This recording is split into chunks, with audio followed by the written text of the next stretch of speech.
আচ্ছা, আজকে আমরা যে কারণে উপস্থিত হয়েছি আপনারা সবাই জানেন যে আজ থেকে 254 বছর আগে যে মহান মনীষীর জন্ম হয়েছিল রাজা রামমোহন রায়, আজকে তার জন্ম জয়ন্তী। আজকে আপনারা যারা এখানে উপস্থিত হয়েছেন সবাইকে অসংখ্য ধন্যবাদ। আমাদের এই সানরাইজ জাংশনে আমরা অ্যাকচুয়ালি গত বছর থেকে এই মহান ব্যক্তির জন্ম জয়ন্তী আমরা পালন করছি আপনাদের উপস্থিতির মাধ্যমে, যার জন্য আপনাদেরই অবদান আছে। স্পেশালি আমাদের শ্রী সমুদ্র সিনহা এবং আমাদের যিনি বেটি ম্যাডাম আছেন সন্ধু চক্রবর্তী, আমাদের বদিউল ইসলাম খন্দকার, এনাদের উদ্যোগটা ছিল একদম অগ্রগণ্য। আপনারা জানেন যে আমরা প্রতি বছর এখানে রবীন্দ্র জয়ন্তী করি, নজরুল জয়ন্তী করি, সেই সাথে আজকে এই 254 বছর পরেও এসেও আমরা ভারতবর্ষের রেনেসাঁর যুগের যিনি জনক ছিলেন, যিনি বিভিন্ন কুসংস্কার প্রথার বিরোধিতা করেছেন, সেই রাজা রামমোহন রায়, তার জন্ম জয়ন্তী আমরা পালন করছি। তিনি আপনারা জানেন যে শুধু সতীদাহ প্রথার বিরোধিতাই করেননি, তিনি বাল্যবিবাহ থেকে শুরু করে বহু বিবাহ যে প্রথাগুলো ছিল হিন্দু সমাজে সেগুলোর বিরোধিতা করেছেন এবং খুব অগ্রগণ্য প্রতীক হিসেবে এর বিরুদ্ধে তার মূল্যবান ডাক কেটেছেন। আজকে সেই মনীষীর জন্মবার্ষিকীতে আমরা তাকে শ্রদ্ধা করে স্মরণ করব, দুটো কথা শুনবো আপনাদের কাছ থেকে এবং সেই সাথে আমরা তাকে শ্রদ্ধা নিবেদন করব তার প্রতিকৃতিতে মাল্যদান করার মাধ্যমে। আমাদের যারা আবাসনের ছোট ছোট বাচ্চারা যারা আছে তারাও উপস্থিত আছে, তারাও শ্রদ্ধা জানাবেন। 1772 সালের রাধানগর হুগলি জেলায় যার জন্ম, আজ থেকে 254 বছর আগে, ভাবা যায় না সেই পরিস্থিতির কথা। সেখান থেকে আজকে 2026 সালে আমরা এসে পৌঁছেছি এনাদের মতো মনীষীদের অবদানের কারণে। তো এই কারণেই আমি শুরুতেই, আপনারা জানেন যে ইতিমধ্যে আপনাদেরকে জানানো হয়েছে অ্যাসোসিয়েশনের সম্পাদক মহোদয়ের মাধ্যমে যে আমরা তাকে শ্রদ্ধা জানাবো তার প্রতিকৃতিতে মাল্যদান করার মাধ্যমে, ফুল দেওয়ার মাধ্যমে। আমি শুরুতেই আমাদের আবাসনের যিনি ভাইস প্রেসিডেন্ট আছেন মিস্টার বদিউল ইসলাম খন্দকার, তাকে অনুরোধ করব রাজা রামমোহন রায় তার প্রতিকৃতিতে পুষ্পস্তবক দেওয়ার জন্য।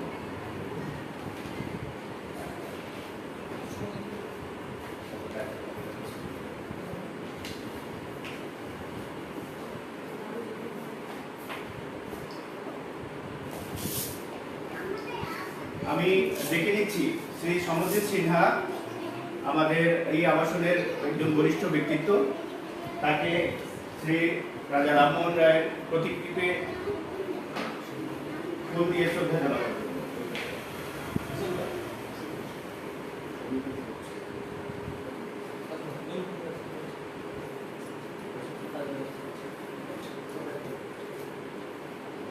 আমি ডেকে নিচ্ছি আমাদের আবাসনের মেয়র মেম্বার প্রীতি আচারিয়া, তাকে। ইনফ্যাক্ট ওনাদের উদ্যোগেই আমরা গত বছর থেকে এই আবাসনে এই আমাদের ব্যক্তিত্ব যারা আছেন, মহান ব্যক্তিত্ব যারা মনীষীরা আছেন, তাদেরকে যে শ্রদ্ধার যে রীতি আমাদের ভারতবর্ষ জুড়ে পালিত হয় সেটা আমাদের এই আবাসনে আমরা পালন করছি।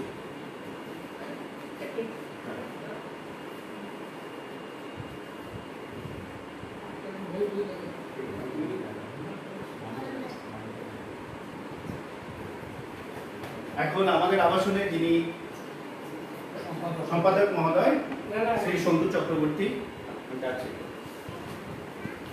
উনি রাজা রামমোহন রায়ের প্রতিকৃতিতে ফুল দেবেন।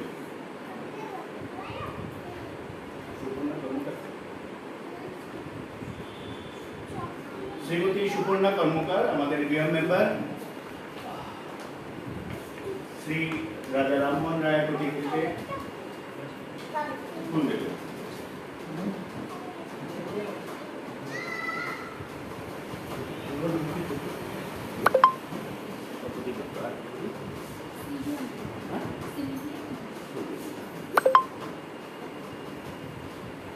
আবাসনের আবাসিক তপতি দত্ত, তাকে ডেকে নিচ্ছি। এরপরে আসবেন সিলভিয়া মদক।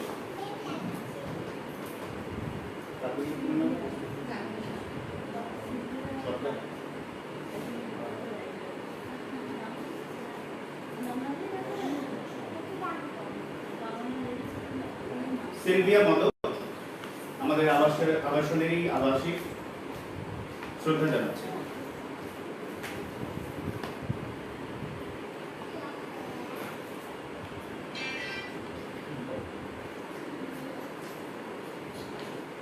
কাকুলি সর্দার শ্রদ্ধা জানাচ্ছেন কাকুলি সর্দার আমাদের আবাসনের আবাসিক।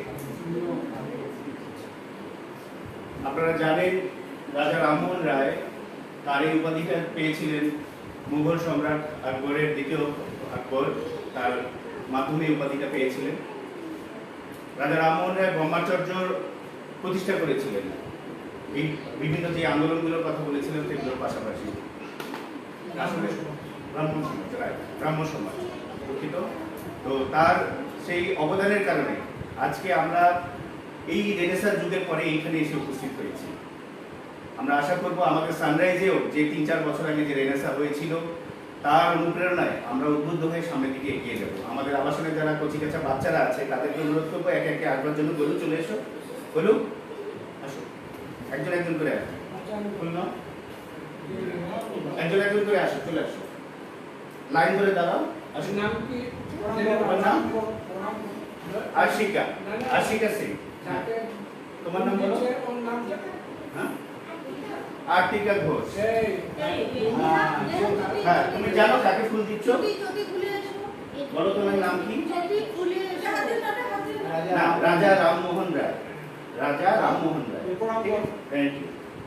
তোমার নাম বলো? রকি সরকার। যাও, রকি সরকার যাও। ওই এইখানে। তোমার নাম? নেহা। নেহা ফুল দিচ্ছে, ওই ফুল। তারিখ কেউ আছে? বাবা আছে?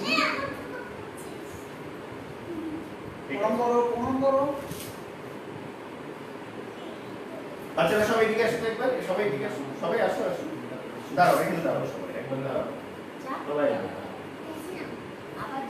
দাঁড়াও, আসো আসো আসো, চলে আসো, আসো এই পাশে দাঁড়াও।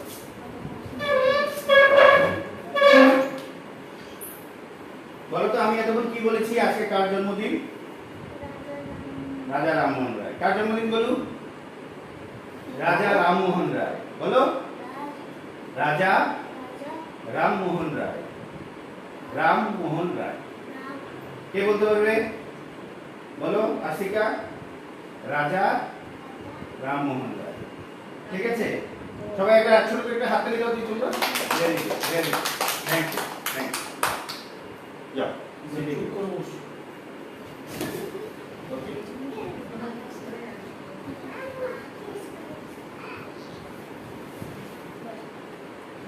সবাইকে ধন্যবাদ। আমি আবাসনের যে ভাইস প্রেসিডেন্ট আছেন শ্রী বদিউল ইসলাম খন্দকার, আমি অনুরোধ করব এই মহান মনীষীর উদ্দেশ্যে সংক্ষিপ্ত কিছু বলার জন্য।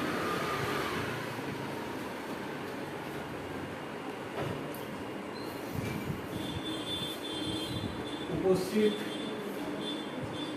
যারা আজকে আছেন এই 254তম জন্ম জয়ন্তী উদযাপনের জন্য আমাদের শ্রদ্ধেয় রাজা রামমোহন রায় সবাইকে অভিনন্দন জানাই। আজকে আমাদের এই যে বাতাবরণ দেশে যে মহান মনীষী, আমরা আজকে দু একটা কথা বলার জন্য এসেছি। তার চিন্তাধারা, তার আলো যদি কিছুটা আসতো তাহলে হয়তো আমাদের ভারতবর্ষে এই দিনটা হয়তো দেখতে হতো না। উনি জন্মগ্রহণ করেছিলেন হুগলির একটি প্রত্যন্ত গ্রামে, একটা ব্রাহ্মণ পরিবার। উনি ছিলেন অত্যন্ত মেধাবী, যার ফলে 4 বছর বয়সে ওনাকে পাঠিয়ে দেওয়া হয়েছিল। ওনার বাবা বুঝতে পেরেছিলেন যে ছেলে আমার অত্যন্ত মেধাবী, একে প্রকৃতভাবে মানুষ করতে হবে, শিক্ষা দিতে হবে। তার জন্য পাঠিয়েছিলেন পাটনায়। কেন? যে আরবি আর ফার্সি এই দুটো মানে ল্যাঙ্গুয়েজকে ভালোভাবে জানা। উনি অত্যন্ত দক্ষতার সঙ্গে সেটা করেছিলেন এবং বিশারদ হয়ে গেছিলেন। তারপর উনি গেছিলেন কাশী সংস্কৃত শিক্ষার জন্য। সংস্কৃতেও উনি পণ্ডিত হয়েছিলেন এবং এছাড়াও অনেক ভাষা ওনার রপ্ত ছিল এবং উনি যে অত্যন্ত মানে ঈশ্বর প্রদত্ত ক্ষমতা ওনার মধ্যে ছিল সেইটা উনি সারা পৃথিবীকে দেখিয়ে দিয়েছেন। প্রথম কথা হচ্ছে যে উনি যখন 14 বছর বয়সে ওনার বাবা ছিলেন ওনার সব থেকে বড় শত্রু। বাবা ছিলেন ধর্মভীরু এবং একজন ব্রাহ্মণ। উনি শুধু ব্রাহ্মণ বললে ভুল হবে, উনি ছিলেন কট্টর ব্রাহ্মণ। ছেলে ছিল তার অপোজিট। ছেলে এসব মানতেন না, যার জন্য বাবার সঙ্গে সংঘাত লেগেই থাকে। 14 বছর বয়সে ওনাকে বাড়ি থেকে বাবা বের করে দেন যে এরকম ছেলে আমার ফ্যামিলিতে দরকার নেই। উনি চলে গেছেন। তারপরে নেপাল, তিব্বত বহু জায়গা ঘুরে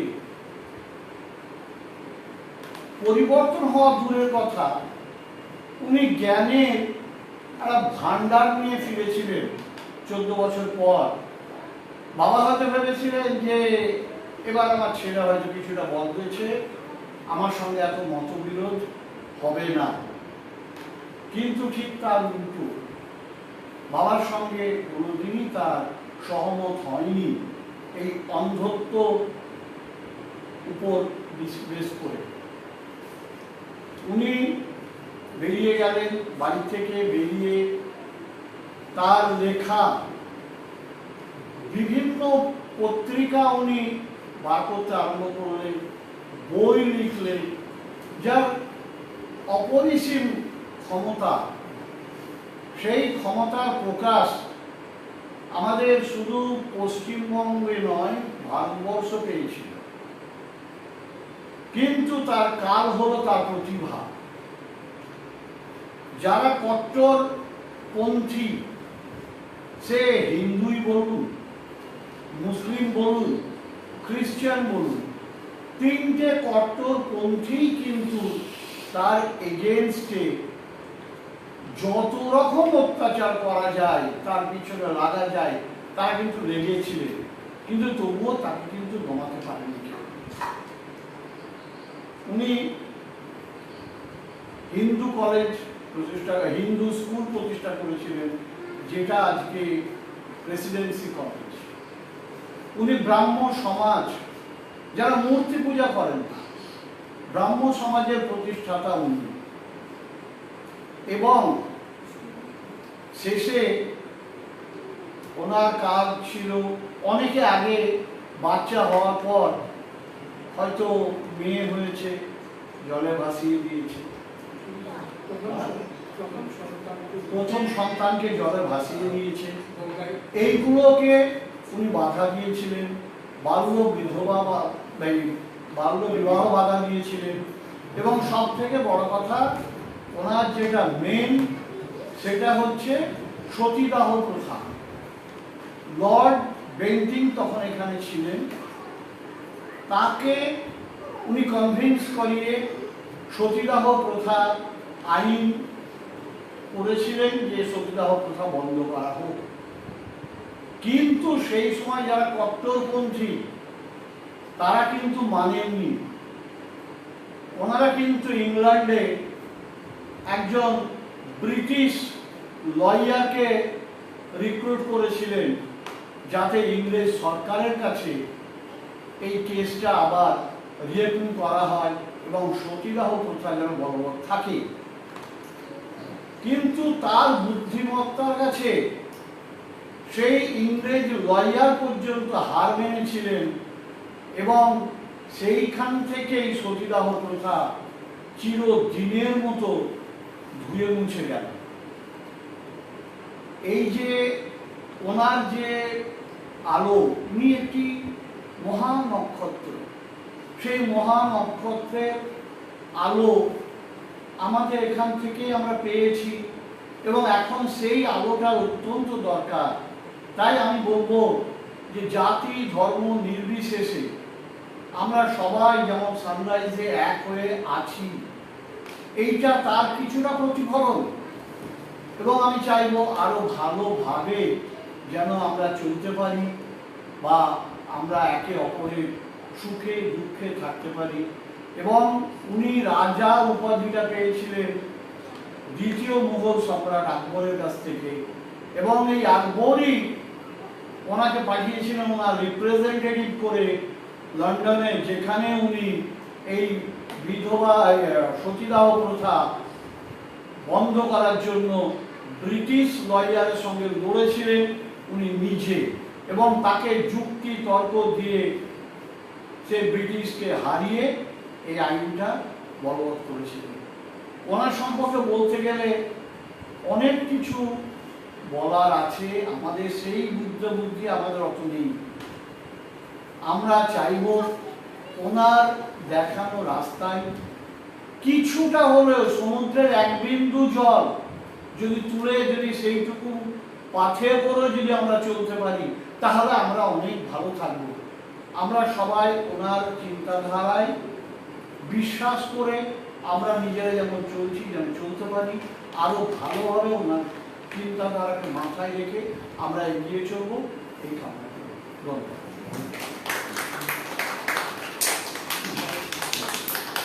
ধন্যবাদ শ্রী বদিউল ইসলাম খন্দকার বাবুকে। আসলে মনীষীদের জীবনের এই নির্যাস নিয়েই আমাদের চলতে হয়, আমরা উদ্বুদ্ধ হই। তেমনি কিছু বক্তব্য রাখবেন এখন শ্রী সমুদ্র সিনহা।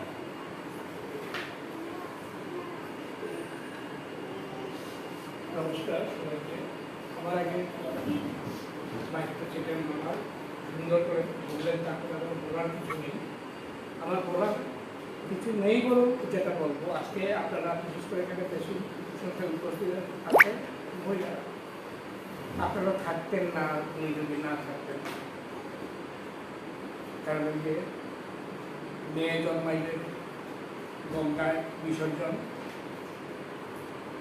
স্বামী মরলে স্বামীর চিতার সঙ্গে বউকে পুড়িয়ে দেওয়া, সতী দেওয়া প্রথা, এইসব করতে করতে পশ্চিমবঙ্গ থেকে বাংলাদেশ থেকে মেয়েদের সংখ্যা একেবারেই থাকতো না, আপনারাই থাকতেন না।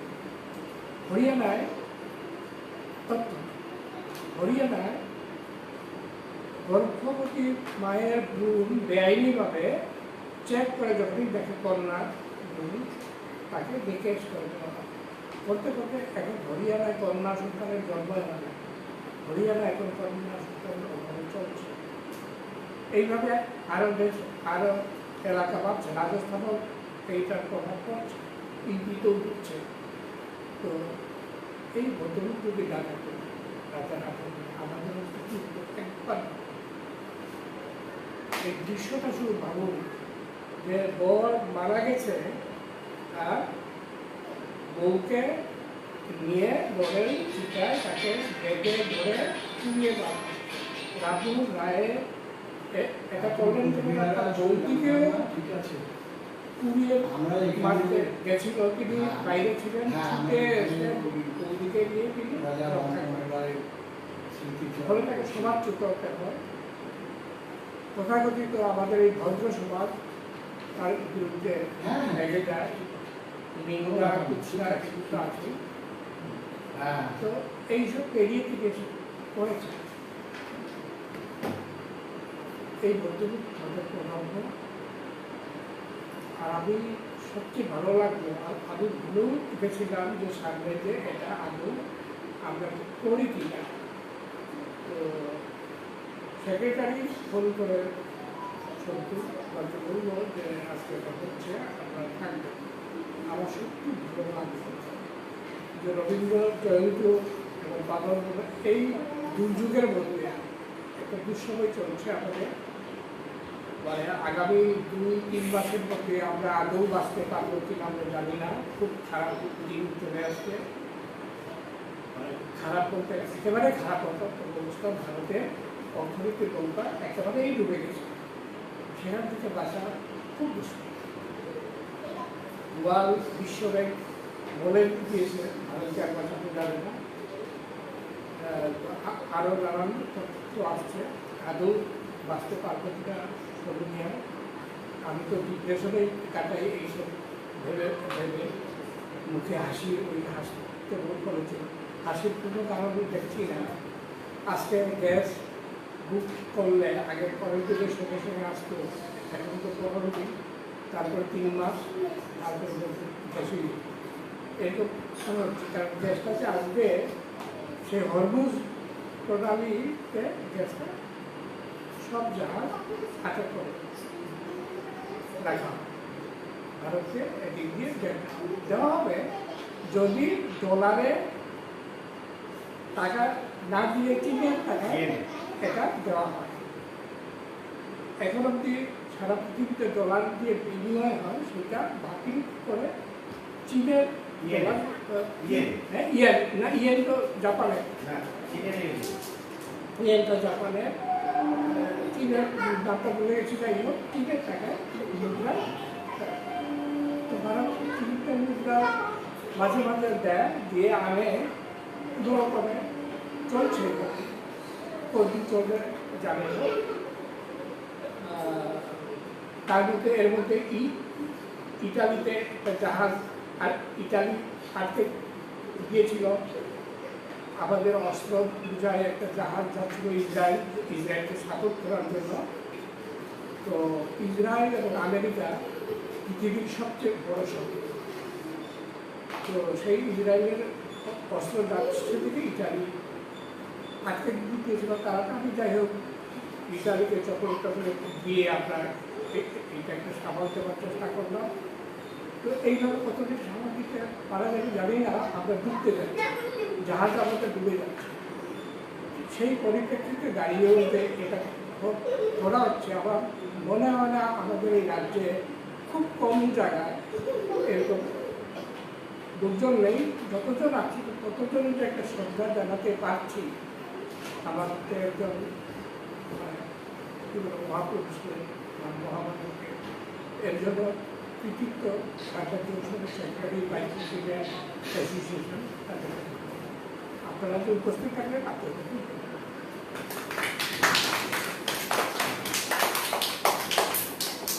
অনেক ধন্যবাদ, অনেক ধন্যবাদ। আমরা অনেক মূল্যবান কথা শুনতে পাচ্ছি। প্রীতি ম্যাডাম, ওনাকে না একটু ডেকে নেব ধন্যবাদ দেওয়ার জন্য। আমরা খুব সংক্ষেপেই করছি। অ্যাকচুয়ালি গত বছর এই শ্রী সমুদ্র সিনহা বাবু এবং প্রীতি ম্যাডাম, এনাদের মেইন উদ্যোগটা ছিল যে রাজা রামমোহন রায়ের মতো একজন এত বড় বরিষ্ঠ ব্যক্তিত্ব, তাকে আমরা স্মরণ করব। গত বছর ছিল 253তম তার জয়ন্তী, আর এটা হচ্ছে 254। আজকের এই দিনে আমি ম্যাডামকে ডেকে নিচ্ছি, প্রীতিদিকে জাস্ট দুটো কথা বলার জন্য। চলে আসুন। দুটো কথা বলো না। ধন্যবাদ, সবাইকে এরপর শেষ করে দেবো। ধন্যবাদ জানো, আমার আগে ধন্যবাদটা জানো যে আজকে দিনটা উদযাপন করছে। আগের বক্তারা সুন্দর বলছেন, পরের বক্তা আরো সুন্দর করবে। লাইভ হচ্ছে আর ক্যামেরার পেছনে আমাকে শিখিয়ে দেওয়া হচ্ছে। যাই হোক, এটা সত্যি কথাই, আমার আগে দুজন বক্তা বলে গেছেন রামমোহন রায় সম্পর্কে, তবে এটা সত্যিই যথেষ্ট নয়। কারণ উনি এমন একজন ব্যক্তিত্ব যাকে নিয়ে আমরা সমগ্র জীবন জুড়ে, শুধু পড়ে তো কিছু হয় না, পড়াটাকে যদি আমরা নিজের জীবনে সেটা ব্যবহারিক ক্ষেত্রে প্রয়োগ করতে পারি, তবেই আমাদের সেই পাঠ সার্থক। তবেই আমাদের একজন, আজকে বলছি রাজা রামমোহন রায় সতীদাহ প্রথা উচ্ছেদ করে গেছেন। রাজা রামমোহন রায় আত্মীয় সভা তৈরি করেছিলেন, যেটা ব্রাহ্ম সমাজের পূর্ববর্তী রূপ। সেই সভায় হিন্দু, মুসলিম, খ্রিস্টান কোনো ধর্মের বাধা ছিল না, কোনো জাতির বাধা ছিল না, কোনো বর্ণের বাধা ছিল না। সেখানে সেটা এমন এক মন্দির ছিল, মানে আমাদের উপলব্ধি পদ্ধতিতে মন্দির যেটা হতে পারে, আমরা মন্দির যে পবিত্র স্থান ভাবি, ওটা এমনই এক পবিত্র স্থান ছিল যেখানে সকল ধর্মের সকল বর্ণের লোক আসতে পারতেন। কেন কি সেখানে কোনো ঈশ্বর সাধনা করা হতো না, যে যার সাধনা করা হতো সেটা ছিল জ্ঞানের। আমাদের প্রতিটা মানুষের জীবনে আমরা সারা জীবন ধরে শিখি, জ্ঞান সঞ্চয় করি।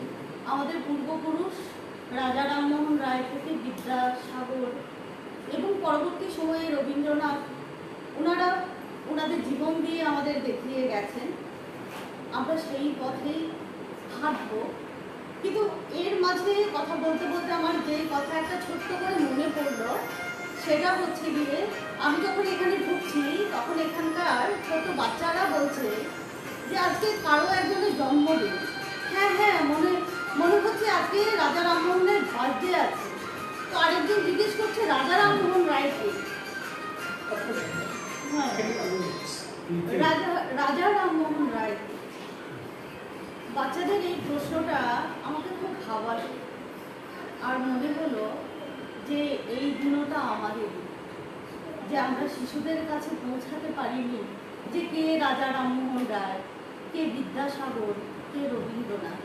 আজকে যে কজন মা বাবা আছেন, আমি অনুরোধ করব যে এইটুকু দায়িত্ব যেন পালন করি, যে আগামী দিনে আমাদের যে বাচ্চারা আছে তারা যেন অন্তত ওনাদেরকে একটু সঠিকভাবে চেনে। ধন্যবাদ সবাই।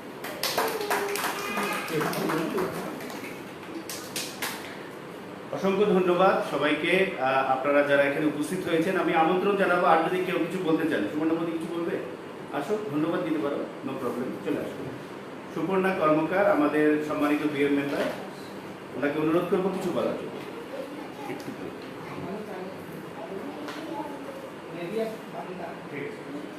নমস্কার। সানরাইজবাসী আবাসন সবাইকে ধন্যবাদ জানিয়ে আর রাজা রামমোহন রায়কে প্রণাম জানাচ্ছি। রাজা রামমোহন রায় সম্পর্কে আমরা যতটুকুই কম বলবো ততটুকুই কম বলা হবে। উনি ছিলেন একটা বিশাল বড় সাগর, যেখান থেকে জল মাপা যায় এমনই একটা জায়গা ছিল। রাজা রামমোহন রায় এই সতীদাহ প্রথা, যেটা এখনকার অনেক ছোট ছেলেমেয়েরা জানে না যে সতীদাহ প্রথাটা কী। সতীদাহ প্রথাটা এমনই একটা প্রথা ছিল যে প্রথাটায় অনেক বয়স্ক মানুষদের কাছে ঘরে যদি কোনো একটি মেয়ে একটু বয়সে বড় হয়ে যেত বা তার গায়ের রং যদি একটু চাপা থাকতো, তো সেই মেয়েটাকে ওই রকম একটা বুড়োর কাছে বিবাহ দিত। এবং সেই বুড়োটা এমনই একটা বয়সের সময় ছিল যে মৃত্যুতে পা দিচ্ছে, এরকমই একটা অবস্থা ছিল। তো সেই মেয়েটা যেহেতু বয়স্ক বৃদ্ধ মারা গিয়েছে, সেই সঙ্গে সঙ্গে যে বাচ্চা মেয়েটি তাকেও বেঁধে ধরে সেই চিতায় তাকে জ্যান্ত পুড়িয়ে মারা হতো। তো রাজা রামমোহন রায় এর জন্য প্রতিবাদ করেছে। কিন্তু আমাদের সেই সঙ্গে সঙ্গে বিদ্যাসাগরকেও মনে করতে হবে। বিদ্যাসাগর কিন্তু রাজা রামমোহনের সঙ্গে খুব সহযোগিতা করেছে। আজ দেখতে দেখতে আমাদের 254তম জন্মবার্ষিক রাজা রামমোহন রায়। তো আমরা একটা সময় রাজা রামমোহন রায়কে কালো পাহাড় বলে আখ্যা দিয়েছি। এই কালো পাহাড় আখ্যা দিয়েছিল এই কারণেই যে ব্রাহ্মণ সমাজ রাজা রামমোহন রায়কে একেবারেই সহ্য করতে পারত না। ব্রাহ্মণরা তৎকালীন সময় ছিল এমন একটা জায়গায় দাঁড়িয়ে যে তাদের কথাই, গ্রাম বলো সমাজ বলো, তাদের কথাই চলত। কিন্তু রাজা রামমোহন রায় এমন এক ব্যক্তি ছিল, তিনি জাতি ধর্ম বর্ণ নির্বিশেষে সবাইকে সমান অধিকার দিতে চেয়েছিল। কিন্তু তার একটু সময় লেগেছিল, কিন্তু সময়টা ব্রিটিশদের কাছে আগের বক্তা বলে গিয়েছিল যে উনি ইংল্যান্ডে ব্রিটিশ বক্তার সঙ্গে গিয়ে সেখানে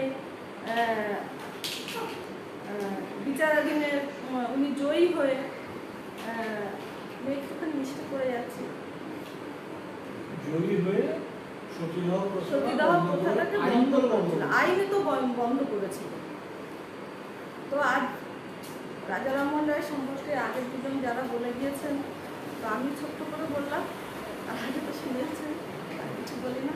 তো আমি প্রত্যেককে বলবো, আমাদের যে বাচ্চারা রয়েছে বা এখন কিন্তু সরকার নারী শক্তির উপরে অনেক এগিয়ে এসছে, তৎকালীন সময় এটা ছিল না। তো আজকের সরকারকে আমি ধন্যবাদ জানাবো যে আমাদের এই নারী শক্তিকে সবার উপরে স্থান দিয়েছে। এই বলে আমার বক্তব্য শেষ হচ্ছে। অনেক ধন্যবাদ সবাইকে। আপনারা প্রত্যেকে যারা এখানে উপস্থিত ছিলেন, অনেক তথ্যভিত্তিক আপনারা আপনাদের বক্তব্য তুলে ধরেছেন এই মহান মনীষীর উদ্দেশ্যে।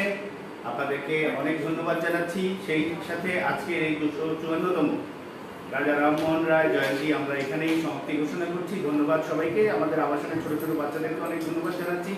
ধন্যবাদ আমাদের সম্পাদক শ্রী সন্তু চক্রবর্তীকে, যিনি ক্যামেরার ওই পাশে আছেন। সবাই একটা ছোট করে হাততালি দেই।